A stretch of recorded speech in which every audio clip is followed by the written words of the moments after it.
बिहार के तमाम जिलों में आज एक दिवसीय धरना के माध्यम से भाजपा आरक्षण पोल खोल पूरे बिहार के तमाम जिलों में किया गया है। ऐसे में सबसे पहले हम आपको ले चलते हैं राजधानी पटना में, जहां आज जदयू की तरफ से एक दिवसीय धरने का आयोजन किया गया, जिसमें भाजपा की पोल खोल भरने का नाम रखा। क्या आरक्षण विरोधी भाजपा पोल खोल एक दिवसीय धरने का आयोजन किया गया। उसके बाद हम आपको नवादा शहर की भी तस्वीरें दिखाएंगे। सबसे पहले राजधानी पटना से। राजधानी पटना में इस धरने में तमाम जदयू के बड़े नेता मौजूद हैं। वहीं आपको बता दें कि जदयू के प्रदेश अध्यक्ष उमेश कुशवाहा ने कहा कि भाजपा आरक्षण विरोधी है, उसका पोल खोलना जरूरी है। उसको लेकर उमेश कुशवाहा ने जमकर भाजपा पर भी हमला किया। वहीं उन्होंने कहा कि भाजपा आरक्षण विरोधी इसलिए चुनाव में भी नगर निकाय चुनाव भाजपा के कारण ही रद्द करनी पड़ी और भाजपा के द्वारा ही रद्द कराई गई है। चलिए सबसे पहले आप सुनिए जदयू के प्रदेश अध्यक्ष उमेश कुशवाहा को, उन्होंने क्या कुछ कहा है। चरम पर हैं, सारे बिंदु को लेकर हम लोग धरना पर बैठे हैं। भाजपा तो सीधा कह रही है आप लोग आरक्षण विरोधी है, क्योंकि जिस तरीके से नगर निकाय चुनाव में रद्द हुई सीधा आप लोग के ऊपर हमला कर रहे हैं, आरोप लगा रहे हैं। देखिए 2006 में और 2007 में पंचायती राज नियम 2006 में पंचायती राज नियमावली में प्रावधान लाकर और 2007 में नगर निकाय की नियमावली में प्रावधान लाकर हमारे नेता माननीय मुख्यमंत्री जी ने दलित अनुसूचित जाति अति पिछड़ा के लिए जो महिलाओं के लिए आरक्षण का प्रावधान किया और पंचायती राज को सशक्त और प्रभावशाली बनाने के लिए, और उस पर 3 चुनाव हो गया और उसको किस तरह भाजपा वाले लोगों ने याचिका दायर करके किस तरह रोका गया, ये देख लीजिए। तो काले सच उनके उजागर हो रहा है, कैसे है, ये सब चीज़ आप लोग को समझने की जरूरत है। हम लोग उनके काले सच को उजागर करने में लगे। परिवारवाद में आप लोग फंस चुके हैं, सीधे कह रहे हैं कि परिवारवाद में आप लोग फंस चुके हैं। देखिए, हमारे नेता माननीय मुख्यमंत्री नीतीश कुमार जी ने न्याय के साथ समावेशिक विकास का नींव यहाँ रखी और उसके लेकर जो है हम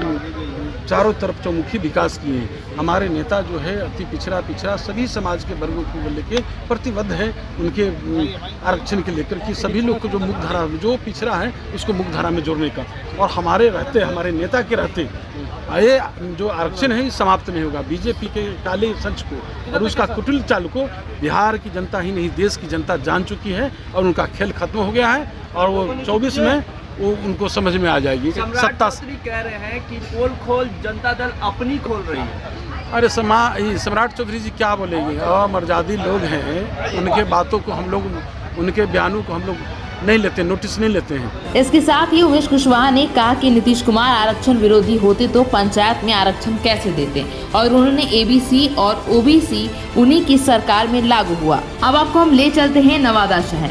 बता दें कि नवादा शहर में भी प्रजातंत्र चौक के पास समाहरणालय के पास जदयू के कार्यकर्ताओं ने भाजपा के खिलाफ एक दिवसीय धरना दिया। वहीं जदयू के कार्यकर्ताओं ने बीजेपी पर तंज कसा और कहा कि बीजेपी वालों पर ही क्यों हमला होता है। जिस तरह से लगातार बीजेपी स्कीम लाती है वो लोग के लिए बेहतर नहीं है।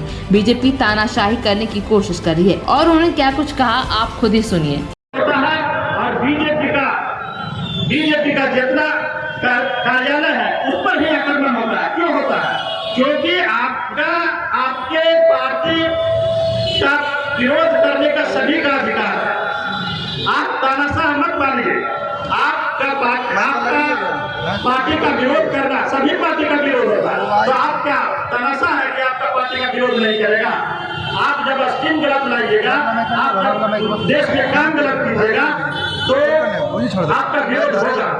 अब हम लोग सुप्रीम कोर्ट जाएंगे, सुप्रीम कोर्ट से आदेश आता है, क्या आता है, उसके बाद हम लोग इसको देखेंगे चुनाव। तो भाइयों, बीजेपी का कथनी और करने में बहुत अंतर है। बीजेपी आज क्या किया? आज देश में चरम पर महंगाई है। आज बीजेपी आने के पहले बोला था, जब 100 रुपये तेल था उस समय बोला था कि 100 रुपये।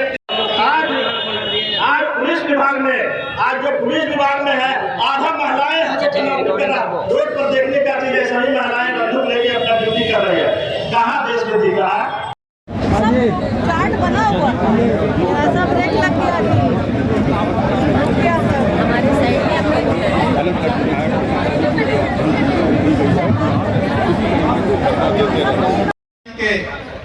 जो कुर्सित प्रयास कर रही है उसके खिलाफ हम लोग उसको पोल खोलने के लिए आज हम लोग बैठे हैं।